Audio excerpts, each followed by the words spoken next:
لا إله إلا الله الحي القيوم لا إله إلا الله شريك له لا إله يا عليم يا حليم يا علي عظيم لا إله إلا الله سبحان ذي الحمى وقدره والله خير حافظا وأمين يا سلام يا مؤمن يا ذا الجلال والإكرام يا نعم الفضل اللطيف الخبير يا حي يا قيوم برحمتك أستغيث أعوذ بالله من الشيطان الرجيم اللهم صل على محمد وعلى محمد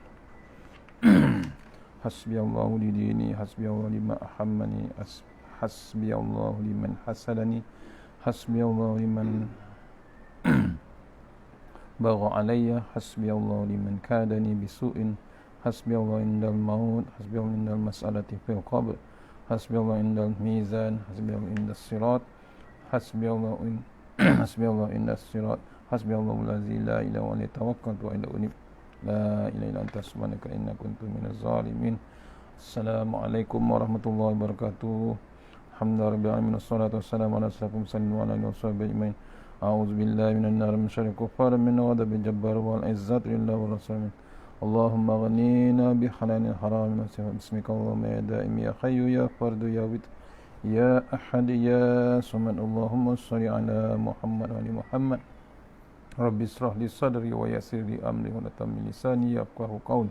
Wa ya ibadallah ittaqullaha usikum wa iyaya fattaqullaha faqad faza muttaqun. Allahumma ta'ala inna hikmataka wa ansur alaina min hazaimatika ya arhamar rahimin. Bismillahirrahmanirrahim. Bismillah ma sya'allah la yasuqu ya Allah. Bismillah ma sya'allah la yasifu suwa ya Allah. Bismillah ma sya'allah ma kana min ni'matin fa min Allah. Bismillah ma sya'allah la ya'ti bil hasanati illa Allah. Bismillah ma sya'allah la hawla wa la quwwata illa billahil aliyyil azim. Allahumma nas'aluka bi barakati syarifah antuhamal dunia. Amin ya rabbal alamin. Alhamdulillah, jumpa lagi untuk pengisian maghrib kita, sambungan sunatullah untuk untuk yang ke-25, sunatullah yang ke-25. Kita mula dengan surah Al-Fatihah untuk lagi barakah insya-Allah. Al-Fatihah. Auzubillahi minasyaitanir rajim.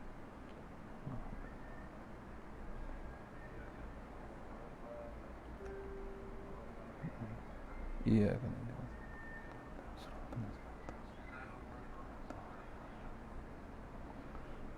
InsyaAllah sebelum tu kita share dulu.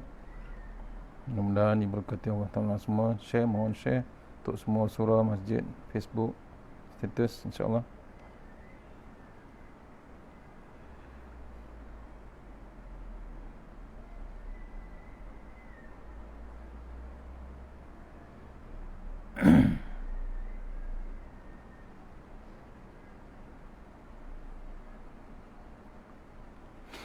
Mohon share sama-sama insyaAllah. Auzubillah.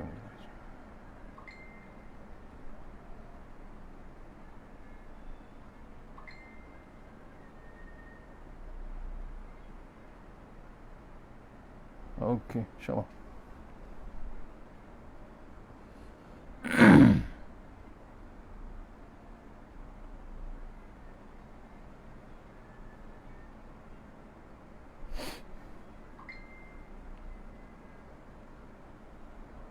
Mohon di status Facebook insyaAllah.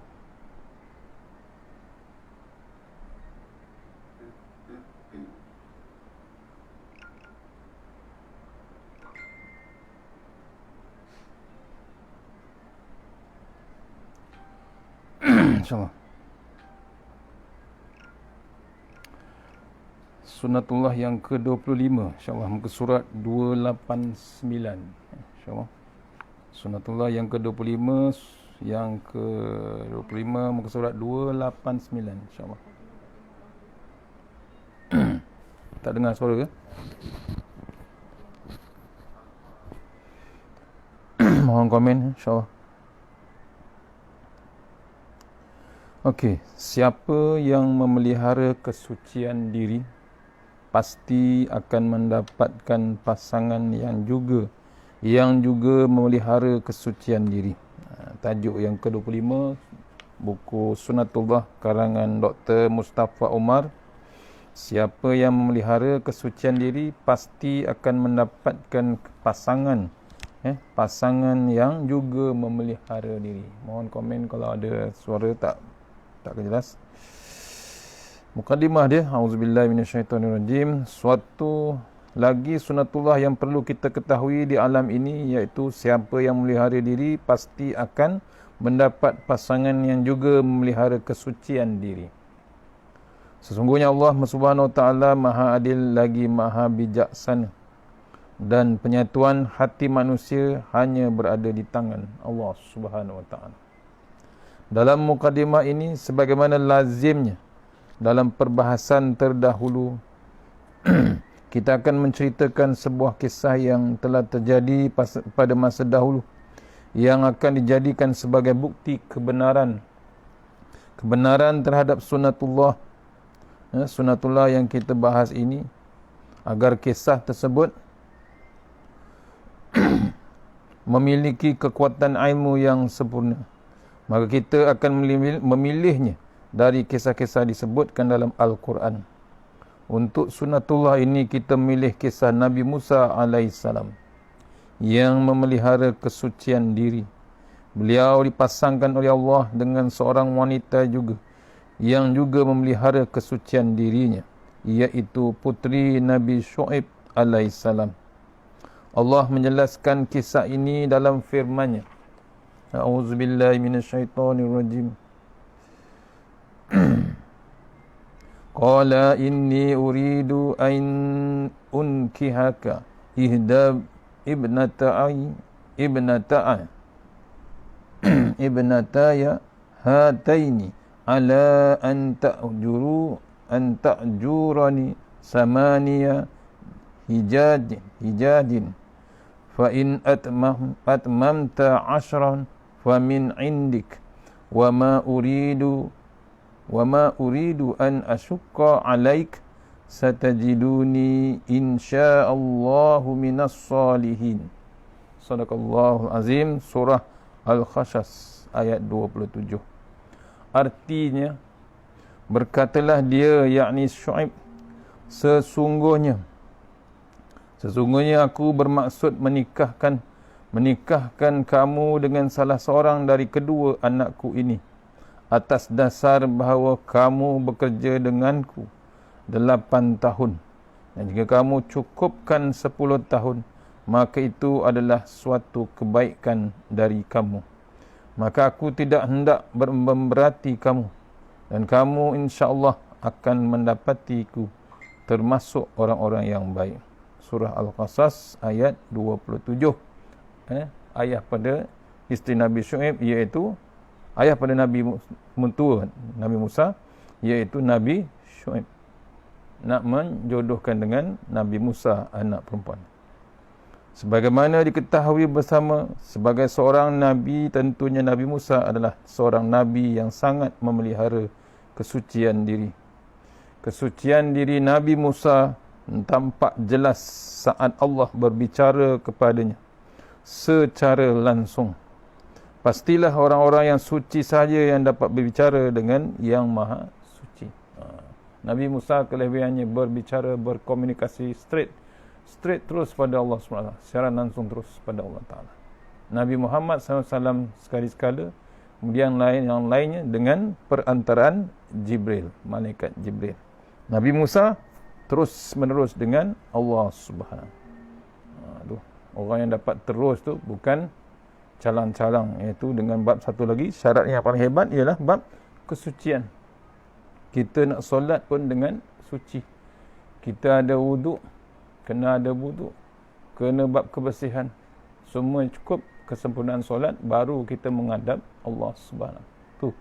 Ini yang menghadap, bukan sembahyang, ini terus berkomunikasi dengan Allah Subhanahu. Tu hebatnya kesucian Nabi Musa alaihissalam. Sebagaimana diketahui bersama, seorang Nabi, tentunya Nabi Musa adalah seorang Nabi yang sangat memelihara kesucian. Sedangkan tentang kisah pertemuan Nabi Musa dengan putri Nabi Syuaib adalah seperti yang diceritakan dalam Al-Quran. Dalam surah Al-Qasas ayat 22 hingga 26.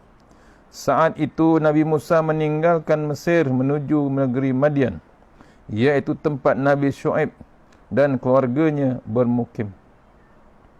Ketika sampai di Madian, Nabi Musa mendapati beberapa orang laki-laki yang sedang mengelilingi sebuah sumber air untuk memberi minum ternak-ternak mereka. Nabi Musa juga melihat dua orang wanita yang menahan ternak mereka tidak jauh dari orang yang berkerumun tersebut.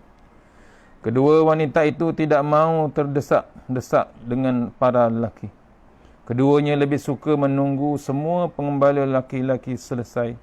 Barulah kemudian mereka mengambil air dari sumur tersebut. Sumur ni perigi. Ya. Nabi Musa mendekati kedua wanita tersebut untuk bertanya, mengapakah agak menjauh dari kerumunan lelaki-lelaki itu. Setelah diberitahu bahawa mereka tidak mahu bercampur bau dengan para pengembala laki-laki, maka Nabi Musa segera membantu kedua-dua wanita tersebut dengan mengambilkan air untuk ternakan mereka. Setelah selesai semua ternakan minum, maka kedua wanita itu pun pulang ke rumah dan Nabi Musa beristirahat di suatu tempat yang teduh. Namun tidak lama kemudian salah seorang dari kedua wanita tersebut datang kembali dengan penuh rasa malu dan menjaga diri untuk menyampaikan bahawa ayahnya memanggil Nabi Musa ke rumah untuk diberi upah atas bantuan yang telah diberikan. Kata penuh rasa malu. Ya. Kataan yang penuh rasa malu itu istihya. Ya. Istihya dalam ayat menunjukkan bahawa puteri Nabi Syuaib itu adalah seorang wanita yang sangat memelihara kesucian dirinya. Ketika bertemu dengan bapa perempuan tersebut, iaitu Nabi Syuaib alaihissalam, Allah menggerakkan hati Nabi Syuaib untuk menawarkan anaknya kepada Nabi Musa alaihissalam. Dengan kehendak Allah, Nabi Musa menerima tawaran tersebut dan terpasanglah seorang laki-laki yang memelihara kesucian diri dengan seorang perempuan yang juga memelihara kesucian diri. Itulah sunnatullah yang terjadi di alam ini. Allah berfirman, A'udzubillahi minasyaitonirrajim. Al-khabisatu lil-khabisi wal khabisuna lil-khabisat wat-tayyibatu lit-tayyibin wat-tayyibuna lit-tayyibat ulaika mubarra'una mimma yaqulun lahum maghfiratun wa rizqun karim. Sadaqallahul azim. Surah An-Nur ayat 26. Artinya, wanita-wanita yang keji adalah untuk lelaki-lelaki yang keji, dan laki-laki yang keji adalah buat wanita-wanita yang keji pula. Dan wanita-wanita yang baik adalah untuk lelaki-lelaki yang baik, dan laki-laki yang baik adalah untuk wanita-wanita yang baik pula. Mereka yakni yang dituduh itu bersih dari apa yang dituduhkan, dan mereka yang menuduh itu, bagi mereka keampunan dan rezeki yang mulia di syurga nanti. Surah An-Nur ayat 26. Ni dalilnya. Bukan kita reka-reka, bukan kita ambil pada kita ambil terus daripada ayat Al-Quran 26, ayat 26 surah An-Nur. Ini perlu diingatkan kepada anak cucu kita, generasi-generasi. Maksudnya apa? Maksudnya supaya mengingatkan mereka, jagalah diri, jaga maruah kita. Bila jaga bab kesucian diri, kita dibagi dengan pasangan, kita dipasangkan dengan pasangan yang menjaga kesucian. Dalilnya ni, surah An-Nur ayat 26. Ni. Wanita-wanita yang keji adalah untuk laki-laki yang keji. Laki-laki yang keji adalah buat wanita-wanita yang keji pula. Itu balasannya. Itu dipanggil sunnatullah. Wanita yang baik untuk laki-laki yang baik, dan laki-laki yang baik untuk wanita yang terbaik. Itu contohnya Nabi Musa alaihi salam. Pengertian sunnatullah ini, selanjutnya kita akan membahaskan lebih lanjut tentang makna dan bagaimana memelihara kesucian diri. Memelihara kesucian diri yang kita dimaksudkan dalam perbahasan ini adalah menjaga kehormatan dengan sungguh-sungguh sehingga tidak terjebak kepada perkara-perkara maksiat yang dapat mengkotori diri dan hati seperti zina dan berbagai bentuk perbuatan yang lain, perbuatan buruk yang lain. Dalam surah An-Nur ayat 30 dan 31 disebutkan beberapa petunjuk bagaimana memelihara kesucian diri dan hati. Saya ulang balik, ya. Memelihara kesucian diri ini kita maksudkan dalam perbahasan ini ialah menjaga kehormatan. Menjaga kehormatan dengan sungguh-sungguh sehingga tidak terjebak kepada perkara-perkara maksiat yang dapat mengotori diri dan hati. Contohnya bab zina dan berbagai-bagai perbuatan maksiat selainnya. Ini dalam surah An-Nur ayat 30 hingga 31 disebutkan juga beberapa petunjuk bagaimana memelihara kesucian diri dan hati. Allah berfirman dengan maksudnya, katakanlah kepada orang-orang lelaki yang beriman, hendaklah mereka menahan pandangannya dan memelihara kehormatannya, yakni kemaluannya. Yang demikian itu adalah lebih suci bagi mereka. Sesungguhnya Allah Maha mengetahui apa yang mereka perbuat. Ayat 30 An-Nur. Sambung lagi ayat 31. Katakanlah kepada wanita yang beriman, hendaklah mereka menahan pandangannya dan memelihara kehormatannya, yakni kemaluannya. Dan janganlah mereka menampakkan perhiasannya kecuali yang biasa nampak daripadanya. Dan hendaklah mereka menutup kain tudung ke dadanya. Dan janganlah menampakkan perhiasannya kecuali kepada suami mereka atau ayah mereka atau ayah suami mereka atau putera-putera mereka atau putera-putera suami mereka atau saudara-saudara lelaki mereka atau putera-putera saudara lelaki mereka atau putera-putera saudara perempuan mereka atau wanita-wanita Islam atau budak-budak yang mereka miliki, yakni hamba saya, atau pelayan-pelayan lelaki yang tidak mempunyai keinginan terhadap wanita, juga anak-anak yang belum mengerti tentang aurat wanita. Dan janganlah mereka memukul kakinya agar diketahui perhiasan yang mereka sembunyikan. Dan bertaubatlah kamu sekalian kepada Allah, hai orang-orang yang beriman semua, supaya kamu beruntung. Surah An-Nur ayat 30 hingga 31. Ni dah didetailkan tadi ni, iaitu bab penjagaan aurat. Bab jodoh satu hal, bab jaga aurat tu, jaga maruah, ya, daripada ayat 30 hingga 31. Saya ulang balik, ya.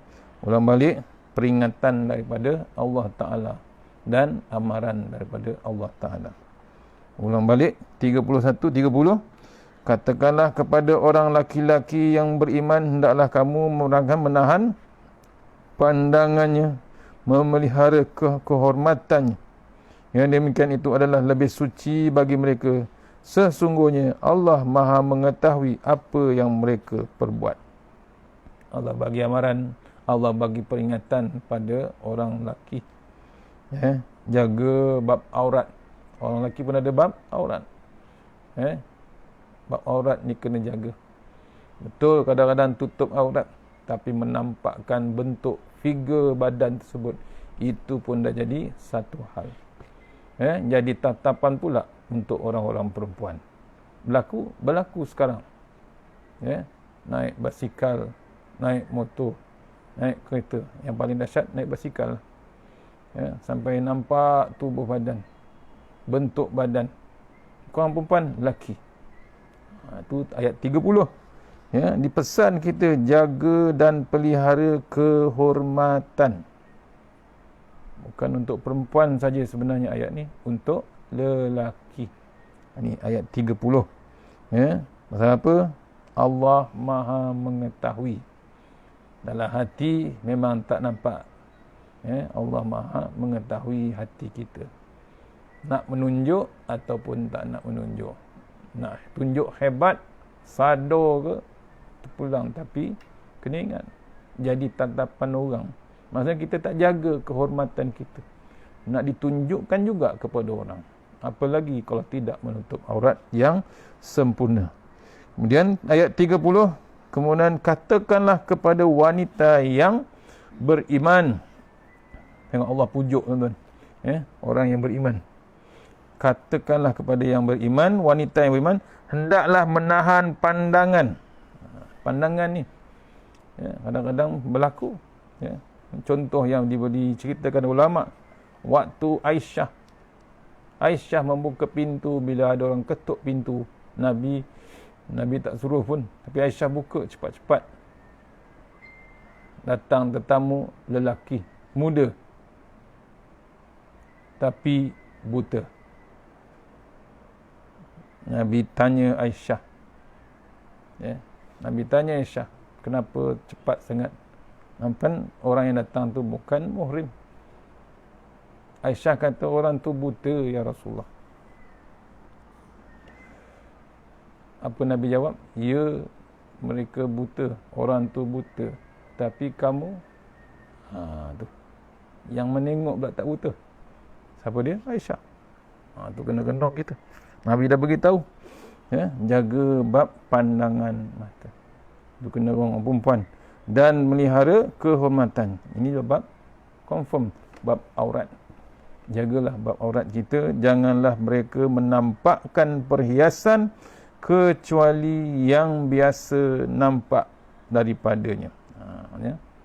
Tangan, tapak tangan dengan muka je. Contoh.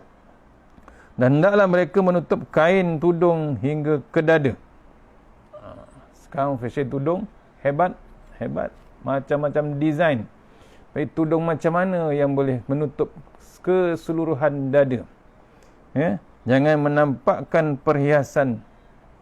Awal-awal ni detail, ayat 31 boleh buka. Surah An-Nur ayat 31. Hendaklah menutupkan kain di tudung di dadanya, ke dadanya. Maksudnya keseluruhan. Kemudian janganlah menampakkan perhiasan kecuali kepada mereka, yakni suami mereka atau ayah mereka atau ayah suami mereka, dan seterusnya. Detail tuan-tuan. Tu macam-macam. Siapa yang muhrim, siapa yang tak muhrim, siapa yang begitu nampak aurat, ataupun siapa yang tak boleh. Hujung sekali, janganlah kamu memukul kaki hanya diketahui perhiasan mereka yang sembunyikan, dan bertaubatlah kamu sekalian. Contohnya dia, kaki pakai gelang. Orang dengar bunyi kaki tu ada gelang loceng. Dulu punya fashion, ada kaki tu ada loceng gelang emas. Ataupun sekarang kasut tumit tinggi. Kasut tumit tinggi. Orang dengar tumit tu mesti perempuan. Tumit lelaki lain, tumit perempuan lain. Tumit lelaki berdentum, perempuan kita tahu dah. Tu jadi tarikan pandangan orang. Walaupun kita dengar je, kita tahu wanita itu sedang berjalan. Kedua ayat ini merupakan perintah dari Allah kepada Rasulullah SAW untuk menyampaikan,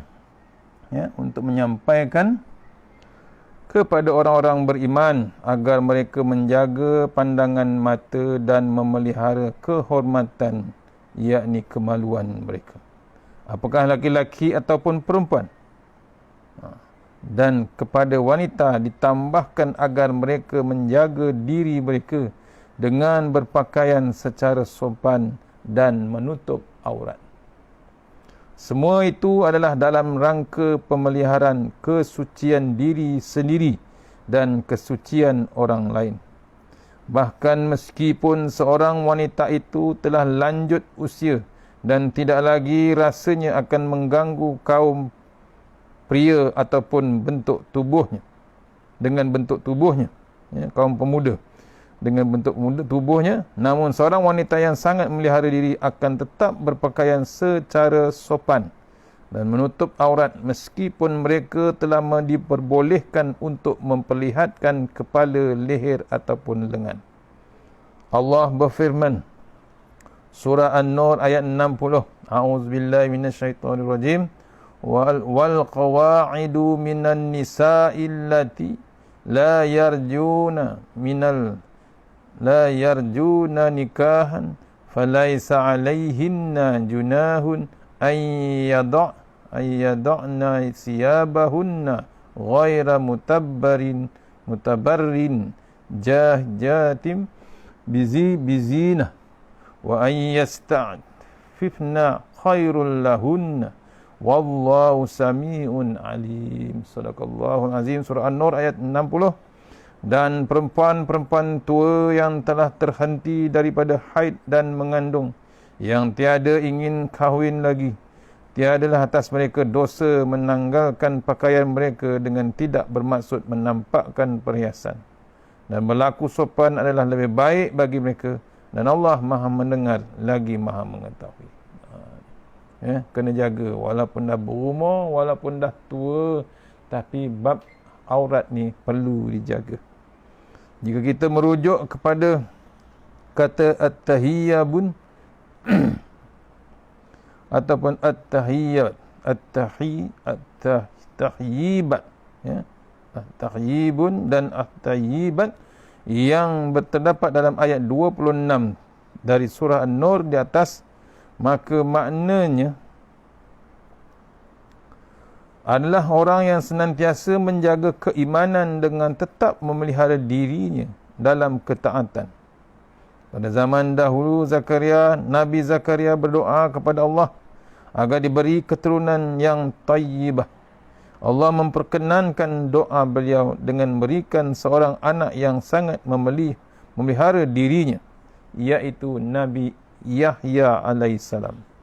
Nabi Yahya adalah seorang Nabi yang tidak pernah melakukan kesalahan dan hatinya tidak pernah condong kepada wanita hingga membawa diri kepada kemaksiatan dan pelanggaran. Jangankan melanggar, condong pun tidak. Allah berfirman, hunalika da'a Zakaria rabbah qala rabbi habli min ladunka zurriyatan tayyibah innaka sami'ud du'a. Surah Al-Imran ayat 38. Di sanalah, maksudnya di sanalah Zakaria berdoa kepada Tuhannya seraya berkata, ya Tuhanku, berilah aku dari sisi Engkau seorang anak yang baik. Sesungguhnya Engkau Maha mendengar doa. Sesungguhnya Engkau Maha pendengar doa. Surah Al-Imran ayat 38. Berdoa Nabi Zakaria untuk dapatkan anak yang terbaik daripada Allah Ta'ala. Jadi jika penunjuk merujuk kepada kata at-tahyibun, berarti maknanya adalah memelihara kesucian diri seperti yang diperlihatkan oleh Nabi Yahya alaihissalam. Nabi Yahya adalah contoh atau suri tauladan yang paling tinggi dalam hal memelihara kesucian diri. Sebagai sunatullah di alam ini, siapa yang memelihara kesucian diri pasti akan mendapatkan pasangan yang juga memelihara kesucian diri, seperti yang telah kita sebutkan pada mukadimah di atas. Di sana masih banyak lagi bukti-bukti yang lain, umpamanya Rasulullah SAW dan dengan para isterinya. Jika kita membaca kehidupan para isteri Rasulullah SAW, maka sesungguhnya mereka adalah para wanita yang terbaik di dunia, terbaik dan mulia. Di manakah sebenarnya rahsia penyatuan hati hingga laki-laki yang memelihara kesucian diri dipasangkan dengan wanita juga memelihara kesucian diri? Dan demikian juga sebaliknya. Jawapannya dapat dilihat dari Allah yang mengatur alam ini. Allah yang mengatur alam ini Dialah yang menyatukan hati manusia. Allah berfirman, A'udzubillahi minasyaitonirrajim. Wa alfa baina qulubihim law anfaqta ma fil ard jami'an alfata baina qulubihim walakinna Allah alfa bainahum innahu azizun hakim. Sadaqallahul azim. Surah Al-Anfal ayat 63. Artinya, dan Allah yang menyatukan, Allah mempersatukan hati mereka, yakni orang-orang yang beriman. Walaupun kamu membelanjakan semua kekayaan yang berada di bumi, nescaya kamu tidak dapat mempersatukan hati mereka. Akan tetapi Allah telah menyatukan hati mereka. Sesungguhnya Dia Maha Perkasa lagi Maha Bijaksana. Ini kerja Allah Ta'ala. Kita tak boleh halang, kita tak boleh ganti, tak boleh mohon. Allah menyatukan. Ini kerja Allah Ta'ala, iaitu Dia cari, Dia memang satukan hati yang mereka yang beriman. Kita tak boleh buat apa. Inilah disatukan Allah. Hati yang bersih, hati yang suci, dipersatukan Allah Subhanahu Wa Ta'ala. Sesungguhnya Dia Maha Perkasa lagi Maha Bijaksana. Itu yang dia kata, kaya macam mana pun di atas bumi, nescaya kamu tidak dapat mempersatukan hati mereka. Hebat macam mana kaya orang tu, pangkat dia, kuasanya. Kalau Allah tak satukan hati, dia takkan berjaya jodoh dia. Berarti penyatuan hati manusia termasuk menetapkan pasangan hidup mereka adalah berada di bawah kehendak dan kekuasaan Allah sepenuhnya. Kuasa Allah saja yang menyatukan hati manusia. Berada dalam qada dan qadar Allah dan sebagai tanda keadilannya, maka Allah memasangkan yang baik dengan yang baik, yang buruk dengan yang buruk pula. Apa yang layak dilakukan dan diusahakan oleh setiap laki-laki dan wanita adalah memelihara kesucian diri mereka masing-masing, agar Allah tidak menetapkan yang buruk bagi dirinya. Perkara ini di samping merupakan sunatullah, juga telah menjadi janji Allah yang pasti ditunaikan. Sebab tu kita pesan anak cucu kita, adik-beradik kita yang masih muda, yang generasi muda, mohon pada mereka, jagalah kehidupan, jagalah maruah mereka, jaga kesucian diri mereka. Pasal apa? Kerja menyatukan hati-hati mereka adalah kerja Allah Subhanahu Wa Taala. Sikit lagi, mungkin ada yang mentanyakan tentang isteri Nabi Lut yang berkhianat terhadap suaminya, dan Fir'aun yang dipasangkan dengan Asiyah yang beriman kepada Allah. Bagaimana itu bisa terjadi padahal sunatullah berlaku di alam ini? Jawapannya, tidak dilihat dari sunatullah ini. Siapa yang membaca kisahnya maka akan menemukan bahawa kisah tersebut berkaitan dengan hidayah Allah, yakni petunjuk dari Allah. Sesungguhnya seorang itu tidak dapat memberi hidayah ataupun petunjuk kepada orang lain, meskipun orang itu adalah orang yang paling dekat dengan dirinya, seperti suami sendiri ataupun isteri sendiri. Setinggi apapun tingkat keimanan yang dimiliki, seperti seorang Nabi Lut, contohnya khusus Nabi Lut dan Fir'aun, bukan menjadi penjelasan terhadap sunatullah yang sedang kita bahaskan ini. Sikap setelah memahami sunatullah ini yang perlu kita ambil tindakan ialah, yang pertama, senantiasa memelihara kesucian diri, tidak hanya untuk mendapatkan pasangan yang suci saja, akan tetapi juga agar dapat masuk syurga. Itu sebelum cari pasangan, kita pastikan kita pun bersih, suci hati, suci diri kita. Sesungguhnya di antara mereka yang pertama masuk syurga adalah orang-orang yang memelihara kesucian diri.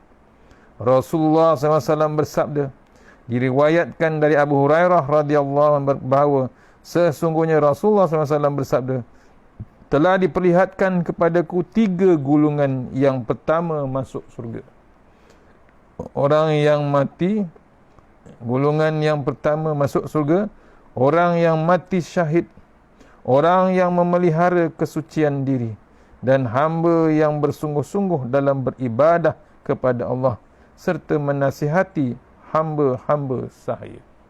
Tu salah satu daripada 3 orang yang memelihara kesucian diri.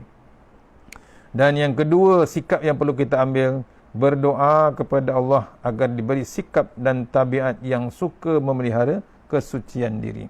Rasulullah SAW bersabda, diriwayatkan dari Abdullah bin dan dari Nabi Muhammad SAW bahawa baginda berdoa, ya Allah, aku mohon petunjuk ketakwaan yang kesucian, yang ini pemelihara diri, dan kekayaan darimu. Ibnu Majah, doa Nabi Muhammad SAW. Itu kita dipesankan tindakan yang kedua untuk jaga dapatkan pasangan yang terbaik daripada Allah Ta'ala, ialah dengan bab doa. Rasulullah SAW mengajarkan doa kita, ya Allah, aku mohon petunjuk ketakwaan, kesucian, yakni pemelihara diri, dan juga kekayaan darimu, ya Allah. Hadis riwayat Ibnu Majah.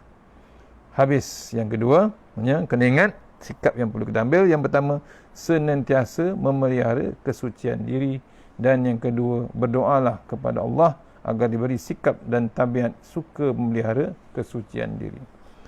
Semoga perbincangan sunatullah ini dapat menjelaskan kepada kita tentang pentingnya memelihara kesucian diri agar dapat dipasangkan dengan orang yang juga memelihara kesucian diri, dan di akhirat kelak termasuk ke dalam golongan orang-orang yang pertama masuk syurga.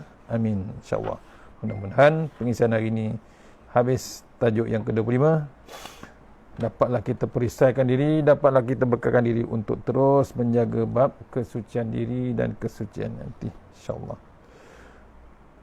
Kita akan sambung esok bab yang ke-26, sunatullah yang ke-26, iaitu siapa yang menodai dirinya pasti akan mendapat pasangan yang sama. Ini pun hebat juga tajuk ni. Ya, siapa yang menodai dirinya pasti akan mendapat pasangan yang sama, insyaAllah.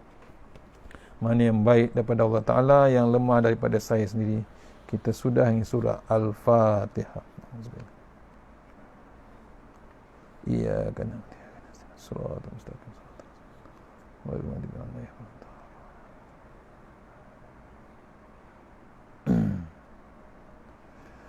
أعوذ بالله من الشيطان. بسم الله الرحمن الرحيم. اللهم طول أعمارنا وسهي أجسادنا ونور قلوبنا وثبت إيماننا وأحسن أعمالنا وسع أرزاقنا وإلى الخير قربنا وعن الشر يمنا واقض حوائجنا في الدين والدنيا والآخرة.